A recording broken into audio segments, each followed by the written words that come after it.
Salut tout le monde. Aujourd'hui, je vous propose une toute nouvelle série de jeux de rôle original. Une enquête horrifique dans la France des années 20 et dans l'univers incroyable de Cthulhu. Nous ne jouons pas cette aventure sur table, mais en JDR textuel sur l'application Minimal Roleplay. Si vous ne connaissez pas Minimal Roleplay, cette application, créée par des Français passionnés et passionnants, permet de jouer n'importe où et n'importe quand au JDR sous format texte depuis un téléphone, une tablette ou un navigateur. C'est beau, intuitif, créatif, bref, tout ce qu'on aime.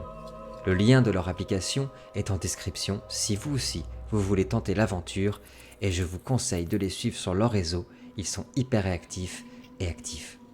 L'expérience du JDR textuel est unique et je tenais absolument à vous partager cette partie. Mais alors, si tout est écrit, comment faire commissaire ? Eh bien pour cette nouvelle série, je vous propose de vous retranscrire l'aventure du groupe sous forme d'épisodes de narration immersive en respectant à la lettre tout ce que diront et feront les joueurs. Pour cet épisode 0, je vous propose la description et la présentation de chacun des personnages que les joueurs ont eux-mêmes écrits et pensés. Plongez avec nous au sein de la Thomas Company, une entreprise privée d'enquête spécialisée dans le paranormal. Immergez-vous dans la France des années 20 et la noirceur délicieuse des incroyables œuvres de Lovecraft. Attention, je vous préviens, ça va faire peur. Vous êtes prêts ? Installez-vous confortablement, mettez un casque ou des écouteurs, prenez une boisson chaude et partons ensemble à la découverte des personnages de cette nouvelle aventure, l'affaire des Moulins.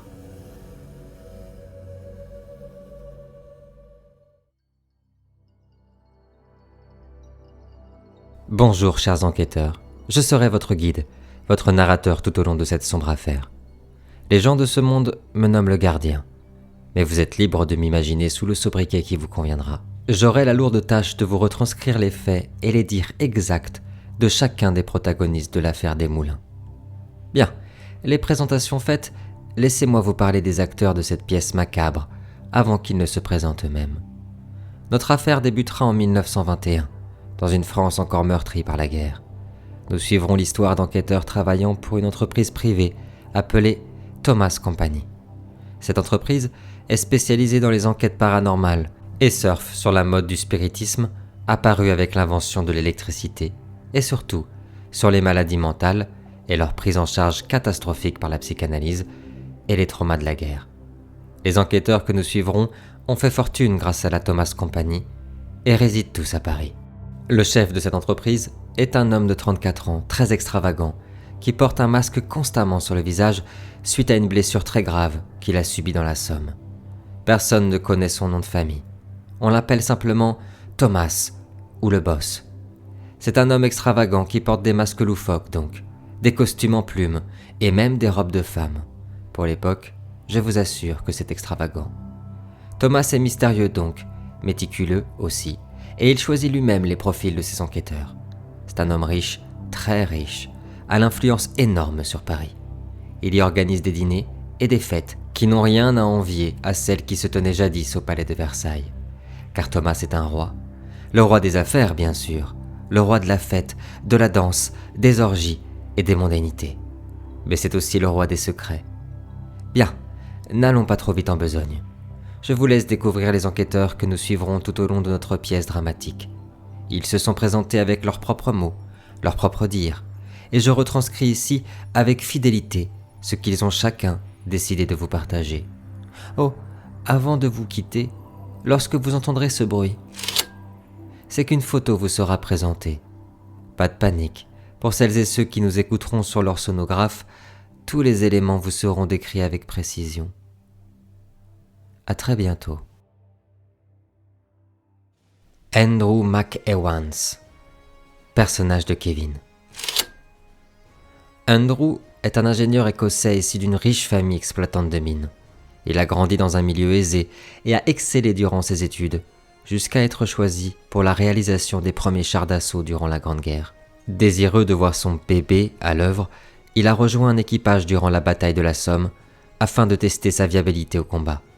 Au cours d'une bataille, son char est tombé en panne au milieu des lignes ennemies.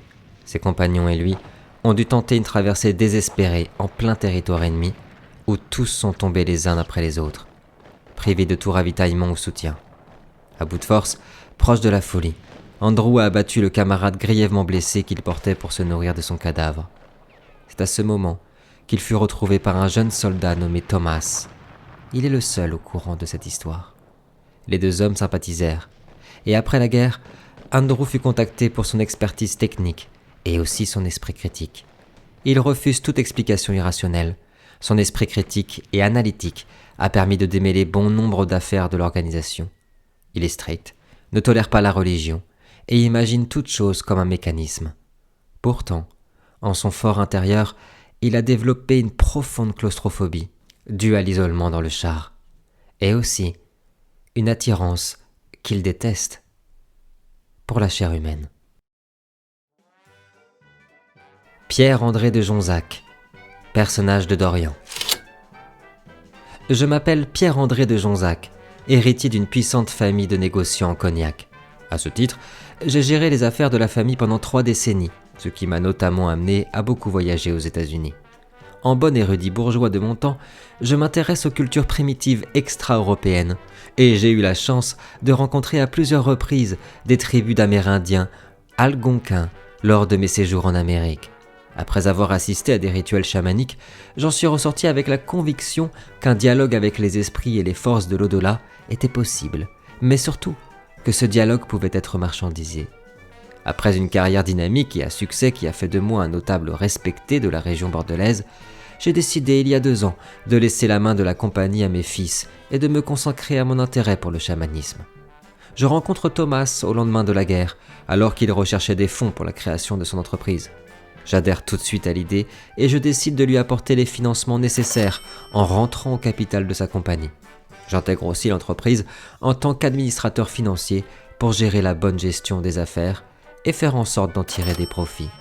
En plus de cette gestion capitaliste, je mets à disposition de l'entreprise mes connaissances des dialogues avec le monde des esprits que j'ai acquis en Amérique. Je mets également à disposition mon grand réseau de connaissances parmi les mondes politiques, militaires, économiques et financiers, pour faciliter les affaires de Thomas. Je me dis être un humain sain, réfléchi et humaniste. Je me suis d'ailleurs énormément enrichi pendant la Grande Guerre en vendant à prix d'or les cognacs de la compagnie aux officiers stationnés sur le front. Pour moi, la stabilité et la prospérité des affaires supposent la stabilité du système politique et la liberté d'action. Je m'assure évidemment, avec mes amis, des familles de négociants spiritueux, que tout ça soit acquis. Les masses ne doivent cependant pas être délaissées pour éviter les troubles sociaux qui sont néfastes aux affaires. C'est pourquoi je fais régulièrement des dons aux organismes de charité et à ceux en faveur des mutilés de guerre. Je crois profondément dans le respect des héritages qu'on nous lègue, celui de l'entreprise familiale que je dois faire prospérer, et celui de la nation française qui doit être défendue et enrichie. À ce titre, il est normal que le peuple réponde à l'appel aux armes et se sacrifie pour la patrie. Pour finir, je suis arrivé à un âge où j'estime avoir œuvré comme il faut, avoir beaucoup travaillé pour m'être enrichi et avoir enrichi mon pays, et que j'ai vécu une vie honnête et intègre. Tout ce que je vis actuellement, c'est du bonus et un plaisir personnel, une juste récompense d'une vie faite de droiture et de moralité. Le père Henri-Joseph Rochereau, le personnage de Lino. Le père Henri-Joseph Rochereau est un Français originaire de Vendée, affecté au front à sa propre demande comme aumônier militaire, puis promu rapidement au grade de sous-officier au vu de son implication dans les tranchées à prodiguer des soins, mais également pour ses qualités d'autorité. Ses prouesses se sont multipliées jusqu'à ce qu'il ait été gazé en 1916, puis fait prisonnier. Il s'évade du camp 6 mois plus tard, lorsque les Alliés libèrent la zone. Il retourne sur le front après quelques jours de repos, bien que son expérience ait semblé l'avoir changé, notamment à cause du gaz. Il a continué de s'occuper de soigner les blessés tant physiquement que moralement et psychologiquement. Malgré l'anticléricalisme violent depuis la fin du XIXe siècle, de nombreux soldats se sont naturellement raccrochés à la foi pour garder espoir ou même simplement trouver une raison religieuse à toute cette boucherie. Parmi les nombreuses personnes qu'il a soignées se trouvait Thomas, avec qui de solides liens ont été tissés. Habitué à l'horreur, la folie aussi, bien qu'à la manipulation psychologique, il s'est vite spécialisé dans l'exorcisme lorsque l'occasion s'est présentée après la guerre et qu'il a réalisé qu'il avait un don pour ça. Le père Henri-Joseph Rochereau est le numéro 2 de la Thomas Company. le seul à avoir un lien d'amitié profond et sincère avec Thomas et avec qui il partage de nombreux secrets. Marie-Louise de Clerval, personnage de Léa. Marie-Louise de Clerval, descendante d'une très vieille famille aristocratique qui n'en a conservé que son rang et ses honneurs. C'est néanmoins grâce à ses connexions que mon frère Louis de 2 ans, mon cadet, et moi-même intégrons en 1911 la très prestigieuse Université de la Sorbonne, Paris, pour un cursus de psychologie. 1914, Louis est mobilisé en tant que général et je reste pour ma part à Paris, où je tente de continuer mes études. 1 an plus tard, alors que j'apprends la mort de mon frère, je décide de retourner dans ma demeure familiale, en Touraine, pour y découvrir, à mon arrivée, un terrible carnage. Un courrier retrouvé par hasard dans le Capharnaüm de la Seine m'apprend que ma famille était accusée d'espionnage et de traîtrise. Dévastée, choquée, perdue et désormais orpheline, je décide de disparaître. Je retourne dans la seule ville que je connais, Paris. Les unes après les autres, les quelques anciennes connaissances aux yeux desquelles je n'étais pas encore en disgrâce me ferment leurs portes. Finalement, après plusieurs jours d'errance, de faim, de froid et à bout de force, je me retrouve nez à nez avec Madame Charlotte, matrone d'un établissement des plus encanaillés de Paris. Désespéré, je suis prête à tout pour survivre et j'accepte de me prostituer.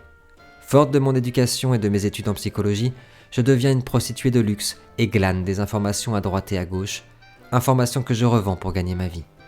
C'est à cette époque que Marie-Louise est morte, pour laisser place petit à petit à Madame Claude, experte en extraction d'informations par la ruse psychologique. Je réussis à me constituer un très beau pécule et commence à évoluer dans des cercles de plus en plus riches, et dans l'un d'entre eux sera le théâtre de ma rencontre avec Thomas, qui me débauchera de chez Madame Charlotte pour rejoindre sa compagnie en tant qu'espionne.